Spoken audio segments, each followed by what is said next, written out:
Bara-bara, isang side lang muna, gano'n. Sisira yung gums mo. Gustong gusto. Bara-bara mag-toothbrush. Kasi kami nun sa Palma, tinuruan niya eh. Lalo naman si Chef. Down.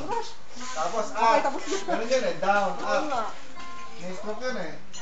Si Mr. David, nalala ko yun eh. Sa Palma. Ako buhay pa ba? That time, mga 60 na yun eh. Yes! Patay na patay na. Mr. David. Ano ba tayo siya na? David. Tapos may Nutriban pa kami dyan, no? Lalaki. Ano? Sa Palma? Ang sofa, 5. Ang laki ng tasa. Pero nabutan ko fishball, 5 ah. Tapos yung ice love, yung ginagawa pa yun, ano?